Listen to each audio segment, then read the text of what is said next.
3 লক্ষ টাকার বিনিময়ে আগরতলা থেকে বিপুল পরিমাণ গাঁজা বহিরাজ্যে পাচারের সময় অসম চুরাইবাড়ি ওয়াস্ট পোস্টের পুলিশের হাতে আটক গাঁজা সমেত চালক।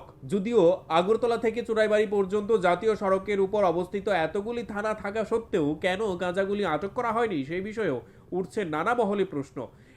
অভিযোগ উঠতে শুরু করেছে একাংশ পুলিশ আধিকারিকরা নেশা কারবারি এবং গাঁজা কারবারিদের সঙ্গে হাতের হাত রেখে মোটা অঙ্ক পাচ্ছে বলেই তাদেরকে রেহাই করে দিচ্ছে এবং তারা বহিরাজ্যে গাঁজা সহ বিভিন্ন নেশাজাত সামগ্রী পাচার করে যাচ্ছে। যদিও এই ক্ষেত্রে অসম পুলিশ সক্রিয় ভূমিকা পালন করে চলছে।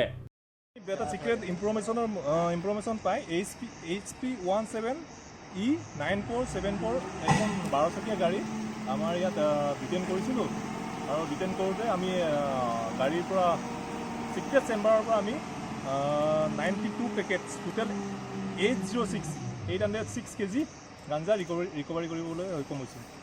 আৰু এজন অমিত কুমাৰ নামৰ হিমাচল প্ৰদেশৰ এজন মানুহ আমি ডিটেইন কৰিছোঁ। মালবিলাক ক'ত যাব আছে? গাঞ্জাবোৰ আপোনাৰ আগৰতলাৰ পৰা বিহাৰলৈ গৈ আছে। কত টাকাৰ মাল হয়েছে? এইটো আপোনাৰ 1.5 crore এপ্ৰক্স। আমি এতিয়া ইনভেষ্টিগেশ্যন চলি আছে, আমাৰ ইনভেষ্টিগেশ্যন আৰু আমি সিজ কৰি আছোঁ আৰু তাৰ NDPS এক্টৰ মতে আমি এটা কেছ ৰেজিষ্টাৰ কৰি ইয়াৰ এগেইনষ্টে ড্ৰাইভাৰ এগেইনষ্টে আমি एक्शन एज पर लो। क्या नाम था? अमित कुमार। ये क्या सामान लेके आया है? गांजा कहाँ से लेके आया? अगरतला से। कहाँ जाएगा? आगे जाने का नहीं मालूम अभी कहाँ जाएगा। तो कितने रुपया से ये काम कर रहा है? हाँ जी, कितना रुपया मिलेगा? इसका 2.5-3 लाख रुपए देने को बोल रहा था। कौन बोला ये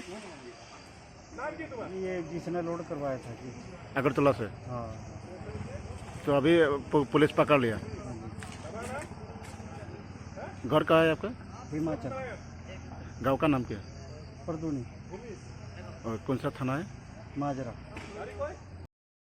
bureau report, news live 24 Tripura.